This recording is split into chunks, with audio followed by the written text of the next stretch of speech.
So you are a 70-plus-year-old older woman, seasoned, and all of a sudden you announce to your family, I'm moving to Ecuador, I'm moving to Costa Rica, Panama, and they are pissed, mad as hell. What do you do? Let's talk about it.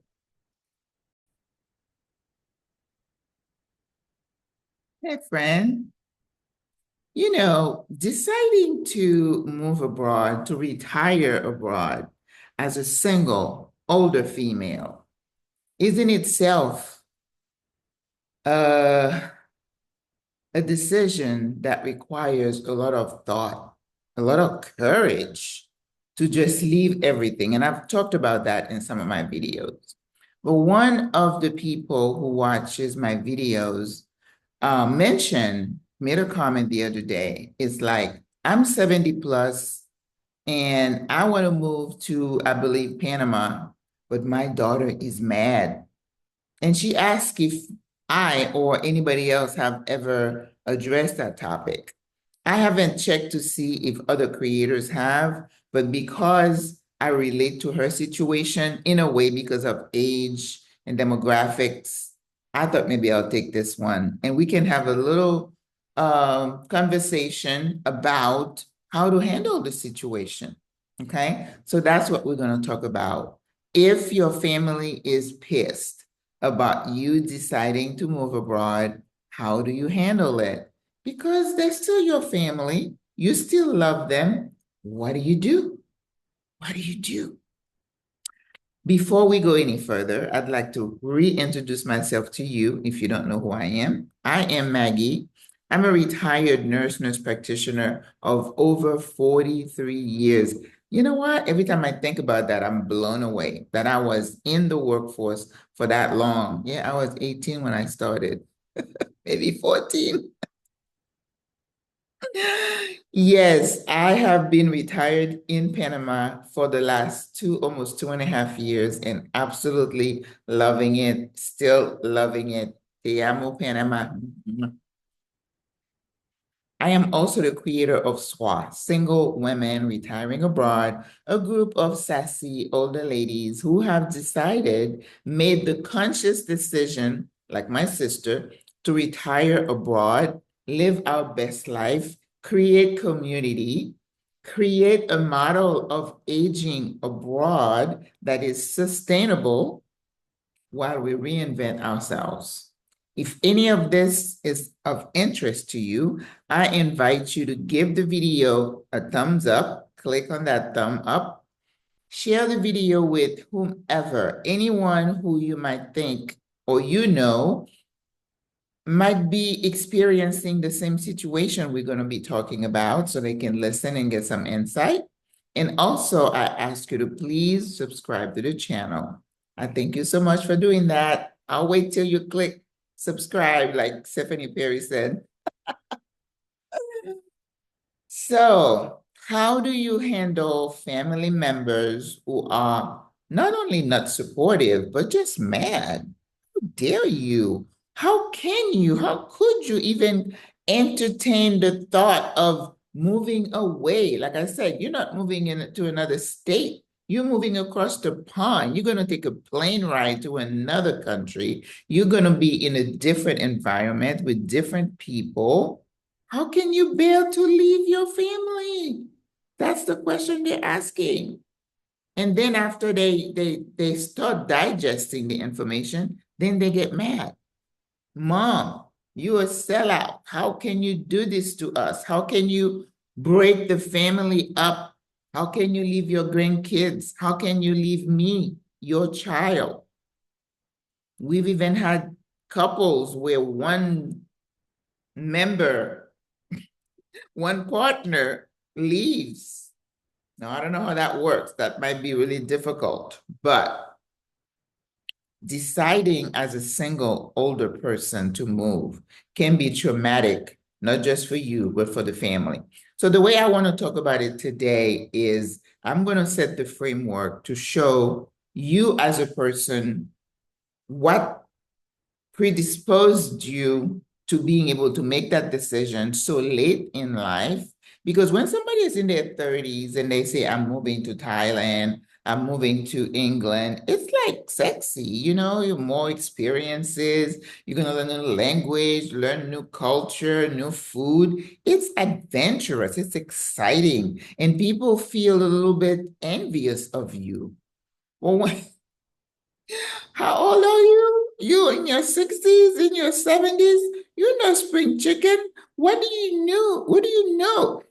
What do you know about being in a different country? How are you going to manage? Are you going to rent an apartment? Are you going to live by yourself? What is wrong with you? I feel that the person that you are, your persona, makes it, lays the foundation for your family and friends to know what to expect of you. Let me explain. If you are an independent soul, you live alone, let's say you're divorced, maybe you've never married, and you've been traveling, you've been known to be an independent thinker. You don't follow the crowd. Maybe you live away from your adult children. Maybe you've been traveling the globe. Even if you hadn't, just the mindset that you're an independent thinker, that you don't really worry about what people think of your decision because they're your decision. I think if you are that type of individual, when you do decide to say, oh, I'm moving to Ecuador, in their mind, they're going to say, well, I always knew you were going to go somewhere. So that is not a surprise to us. That's the way I think about it. I think if you that kind of person that you make your own decision, you think for yourself, not that you don't care about family or friends, but they know that you move on your own. There's a term for that. I can think of it right now. But you move at your own pace, that you're not bothered by what people think about you or your decision. If you are that kind of person, it makes it easier. I have to say, I am that kind of person, that I'm an independent thinker, super independent in my decision, in my thinking, not following the crowd, able to be very objective and opinionated at time, right? Because you make your feelings known and people know where you stand. When I announced that I was moving to Panama, there was no feathers to be ruffled. It was like, oh, because mom is an independent person. Maggie is known as being an independent thinker. If you, on the other hand, if you are someone who is always, and I'm being very kind, and this is not meant to be demeaning or critical of anyone. Remember, I always say we are individuals and we are made of different cloth. Not everybody thinks the same, moves the same way, which is something that we've lost in this crazy world that we live in, that people are allowed, entitled to have their own way of seeing things and be objective, of course. So if you are a person who, let's say, have not traveled much, you've been a mom, a caregiver to your kids, your husband, maybe your husband, hopefully your husband is still living and you're trying to leave him as the older person, that's a whole different, I'm talking about a single older woman, okay? Let's stick to this because I don't want to be accused of saying, oh, you're going to break up this family. No, I'm not saying that. So you're single, let's say you're a widow, but your whole life has been taking care of people. Maybe you started a little job after your husband died and you have not had to do the fighting, in the workforce that we all have been subjected to and have had to learn the skills to survive. Let's say you have a bunch of grandkids and one by one, they will drop the kids off, go on vacation, send them there for the weekend so they can go off and have fun. And mom is the glue that holds everything together. and then all of a sudden you're gonna do this. You're gonna cut the cord and say, I'm moving to Panama. Another thing I think is very important is if you have had some prior conversation, let's say going back to the independent me, right? And you've never talked about retiring abroad. You've never talked to your family about being somewhere else than with them. But on the other hand, you have Miss Caregiver who has never even imagined living somewhere else, leaving your family. You've never given them any clues that you're thinking that way. That's something that needs, when we talk about the do's, this is something we need to do to kind of prepare them mentally. So if you have not done any of that groundwork, you haven't laid down any of the foundation, listen to the bus, any of the foundation, and then all of a sudden at the dinner table, you say, I've decided I am moving to Panama. I mean, can you understand why they would be upset? I can. That's a lot of news, a lot to take in.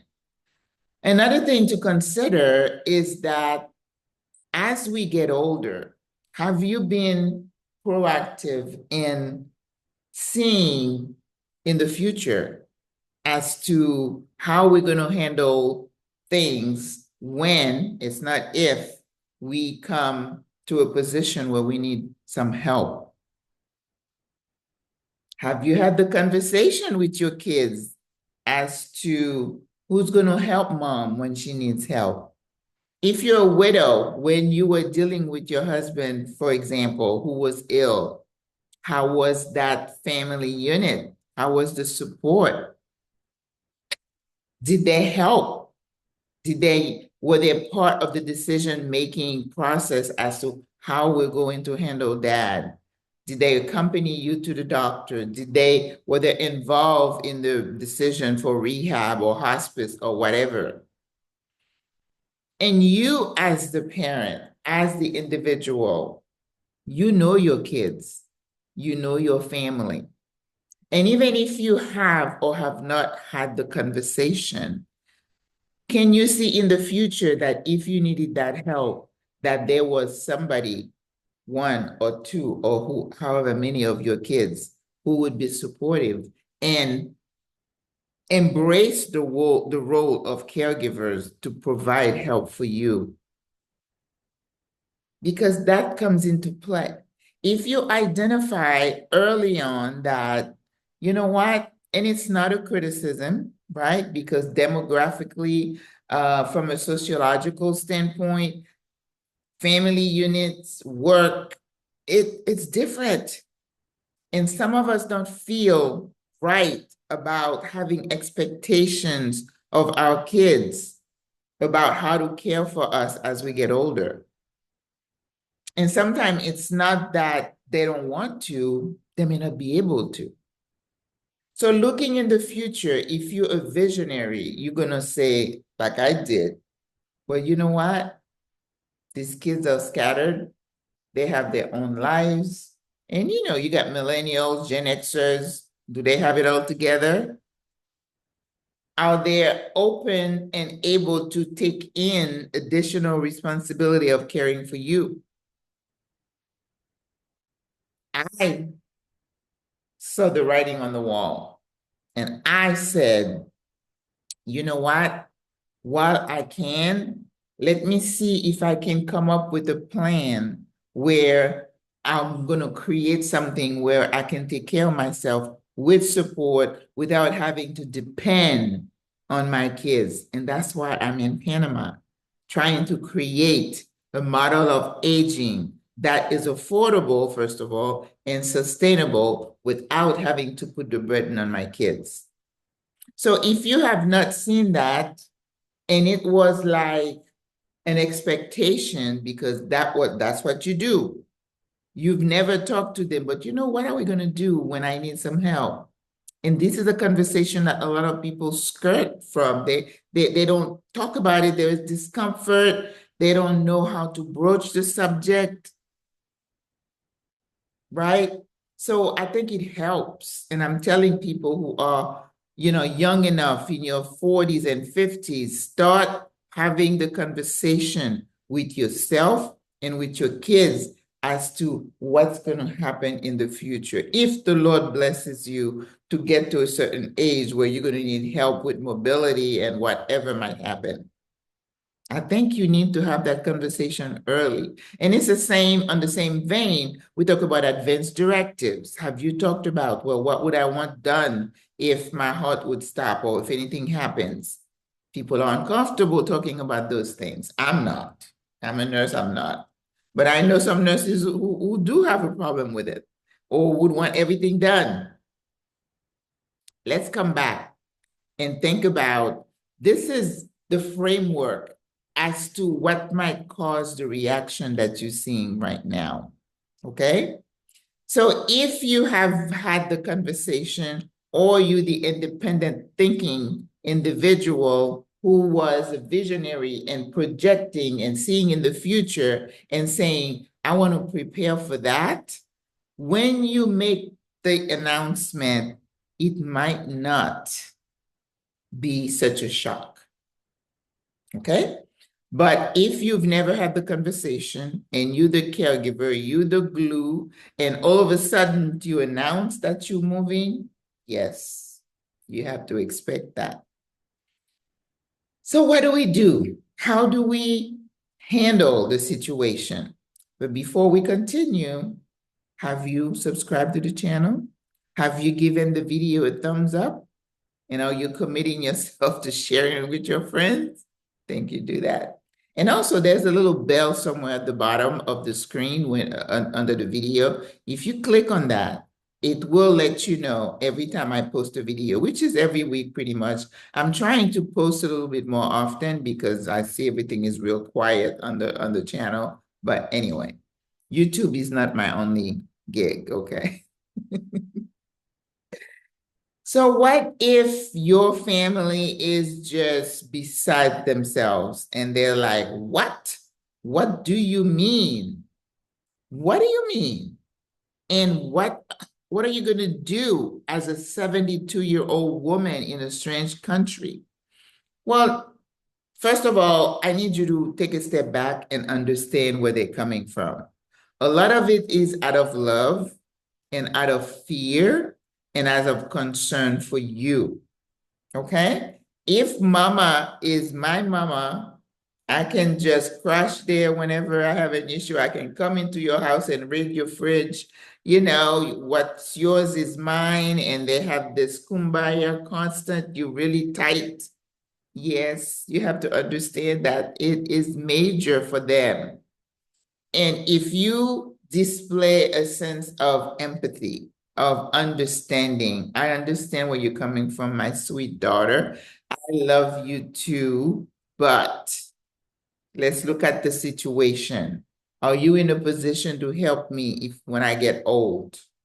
Do you have the space? Can I move in with you? Or are we going to be, are you going to put me in the assisted living and the nursing home? Now, this is where your self-determination comes in. And I tell people all the time, when you decide to move abroad as a retiree, as an older single person, because you're my audience, I'm not talking to anybody else, even though I have other followers and I appreciate them a lot. But you guys are my people, those people like me who are 60, 70 plus, and we're like, what are we going to do with our lives? What's going to happen to us when we get older, as we get older? I mean, time marches on. So understand that it is out of fear and out of concern. So that's the first thing. Your reaction should be, well, listen, I'm old. I'm my own person. I'm 70 plus years old. I can make my own decision. You could think that, but just don't say that. It's not going to help the situation, right? Because you want to display empathy. I know, and then choosing how to announce it is probably a good move too. Don't do it at Thanksgiving when everybody's sitting there and just blow it out. You're going to create chaos, right? Maybe invite her over for dinner, maybe over a casual lunch, right? And you kind of take them out individually, unless you have 12 children to deal with, right? But understand, and you know your kids. You know your kids. You know how each one of them reacts to bad news, bad, to announcements. Some of them are like, ah, cool. But you may have a drama queen. I'm sorry. Don't call him that. Don't say Maggie said. But you have the emotional one that everything is like drama, drama, drama. And if you her mom or his mom, you know how to approach that, right? So handle it individually and then listen to their reaction. Don't react. Expect the reaction based on the individual, right? But if you have your strong why, like I said, my why was I don't want to grow old in the US. That was my why. What is your why? And this is your bargaining chip. This is what you're going to tell them over and over because you've watched all the videos, you've watched me and other people, and you are clear in your mind as to why you want to do it because that is a major life decision. But if you're clear, or maybe it's signs of the time that we're living in right now. But you need to be able to articulate your reasons for making the decision. And you're articulating it in a kind and caring manner, not that I'm grown, I can do my own, No, understand that it may be difficult for them and listen to the reaction, the argument, and show empathy. Listen, don't be on your phone like you're not paying attention. That convey you don't care. And you need to show that you care about their reaction, how they're feeling about the whole thing. Okay?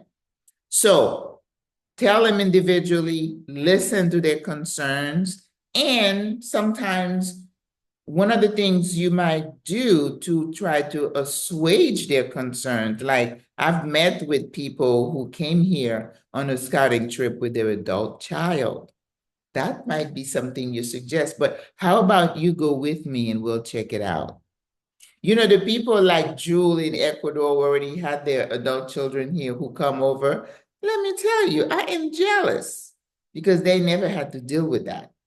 But I see adult children accompany the person who wants to move over, and they move around, they look, they talk to me, talk to other people, they go here, they go there. And that's the way to assuage their fears, their concern, because that's what it is. They're worried about you.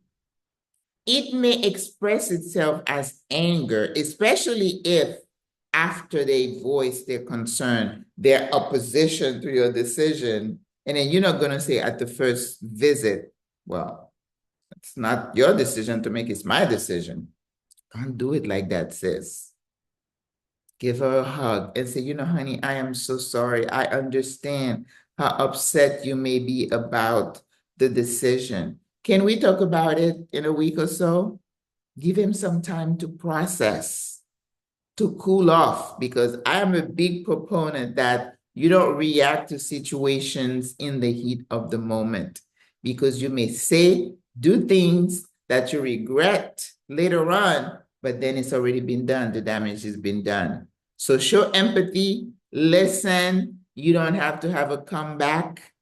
Give a hug and say, thank you for listening. Can we talk about it in a week or two?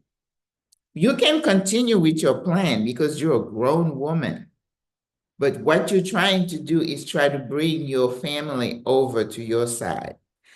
Another thing too, you may have the same issue with some friends. And I mentioned that in one of my videos. And they're like, because I said that and I'm going to repeat it. I was going through something one time and I went to see a counselor. I think it was around my divorce, way before that. And he said, you know what? The people who are upset with you are just upset and jealous that you got the guts to make a decision that they're not able to make themselves. And friends of the same age, your circle, expect that some of them will not be supportive. And some of it is a little bit of jealousy. They might say, oh, you're going to break the team, you're going to break the group, but we're going to miss you. You're just leaving us here. But in their mind, in their heart, they're saying, you know what, she thinks she's all that. So now she has the money or whatever to go and leave us. Expect that. If you expect that, and again, don't get upset because they're not really expressing the little jealous thing that they're feeling, but they might just say, oh, you're just leaving us, you just a sellout, you just, again, with love. I'm so sorry, Janine. I'm sorry you feel that way. If you love me, I hope you're going to come around and understand my reasons, because you got to make your case with your why you doing it. Because if I tell someone, if you have a good friend, right, and you say, I'm moving to Panama, and they'll say, why? Why would you consider leaving your family? Well, my family is settled. They have their own families. But I feel like I need to take charge of my own future to help my daughter out so that she won't have to worry about me. I'm going to go to Panama. I'm going to join this group of ladies, and we're going to try to create something where we can take care of each other so that my daughter doesn't have to worry about it. I mean, if you said that to a good friend and they don't get it, I don't know what kind of friend she is to you. Okay? Because if I'm your friend, I want what is good for you, what is best for you. It's not a question of being right or wrong. It's not making me feel like I'm a sellout, that I'm a quitter, I'm breaking up the group, the family. All that's going to come. You're dealing with that on your own without someone else trying to put the guilt on you. You carrying that load yourself, and you're going to have to work through the guilt because you have a higher purpose.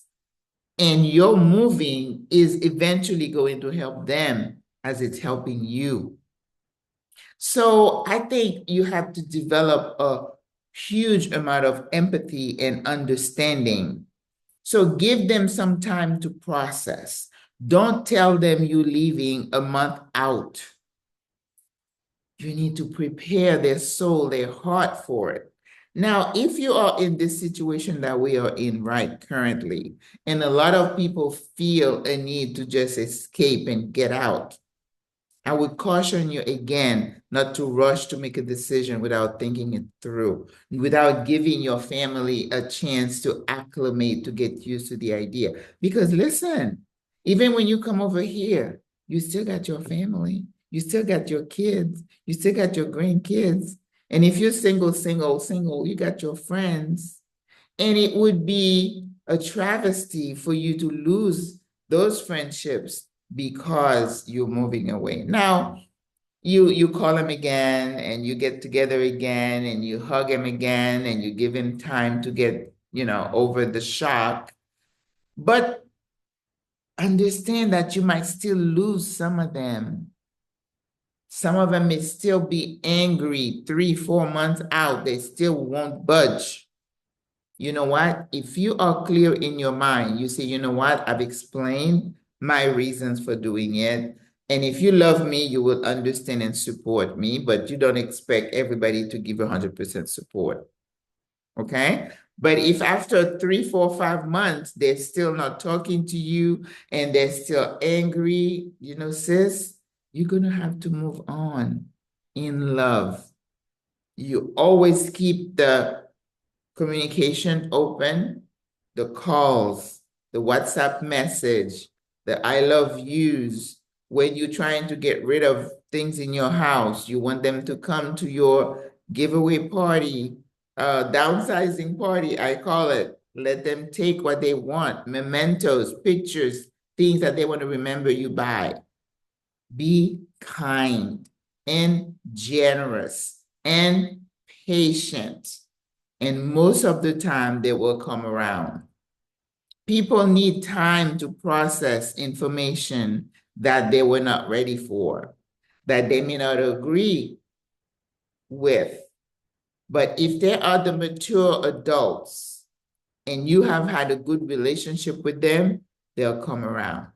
Now, if you have adult kids that you haven't spoken to in months and years, you don't have to worry about getting their approval, right? I mean, I'm just saying, if I have a child who doesn't care about me, why should you care where I go? You shouldn't. And unfortunately, there are some people like that in this world who don't give a, you know what, about their adult parents.